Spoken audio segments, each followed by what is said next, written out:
Vote দিতে যাচ্ছি 2026 সালে, যেটা আমার প্রথম ভোট, যার অনুভূতি আসলে অনেক সুন্দর। তো আগের দিনে তো আমাদের বাসায় একটা মহিলা এসে কোর্টের মতন দিয়ে গেছিল নাম্বার। সেই নাম্বারটা নিয়ে তো পরিবারের সপরিবার মিলে আমরা যাচ্ছিলাম ভোট কেন্দ্রে সকাল 7টার দিকে। এখানে আমরা সবাই মিলে গাড়িতে উঠে পড়লাম। গাড়িতে উঠার পরে তো অনেক কিছু ভাবছিলাম যে কিভাবে দেব না দেব, আসলে কি দিতে পারবো। আসলে প্রতি বছর যখন আব্বু আম্মু যায় ভোট কেন্দ্রে, তখন এসে তো অনেক গল্প করে যে অনেক মারামারি হয়েছে জ্ঞান, যার কারণে আর কি ভাবছিলাম যে আজকে আমার জীবনের প্রথম যাচ্ছি ভোট কেন্দ্রে, জানি না কিটা হবে না। আমাদের এখানে তো কেন্দ্রটা হয়েছিল একেবারে গ্রামের সাইড। সকাল সকাল যেতে যেতে তো অনেক সুন্দর একটা প্রকৃত একটা জিনিসও দেখে ফেললাম। তো যাই হোক, এখানে দেখো মিঠো পথ ধরে কিন্তু চলে এসেছি ভোট কেন্দ্রে। আর এখানে তো প্রচুর পরিমাণে মানুষ, আর এতটুকু রাস্তা আসতে আসতে কতজন যে বললো ধানের শীষ ধানের ধানের শীষ, মানে একটা মাথা খারাপ করে দিয়েছে এতটুকু আসতে। তো যাই হোক, এখানে তো আমরাই প্রথম না, এখানে বহুত লোক। দেরি না করে তো সবার প্রথমে তো লাইনে দাঁড়ায় পড়লাম। তো একটা আনসার সদস্য একজনের কাছ থেকে শুনে যে আমি কোন লাইনে দাঁড়াবো, কারণ যে নাম্বারটা দিয়েছিল ওই নাম্বারটা অনুযায়ী কিন্তু আমাদের লাইন নির্ধারণ করা হয়েছিল। মেয়ে এক পাশে ছেলেরা এক পাশে। তো এই বিষয়টা কিন্তু আমার অনেক ভালো লেগেছে। ভেবেছিলাম হয়তো ছেলে মেয়ে উভয় একসাথে, তো দেখলাম যে না,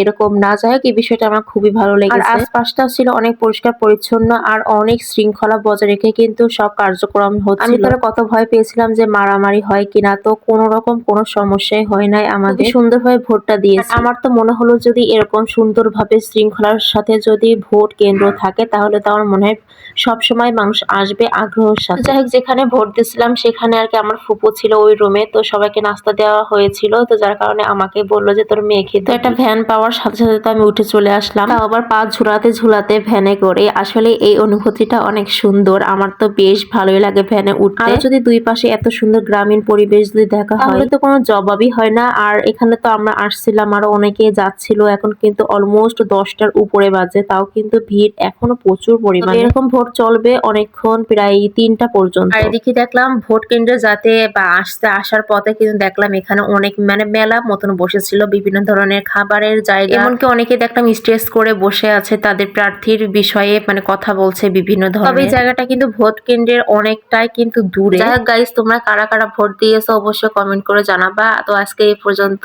আল্লাহ হাফেজ।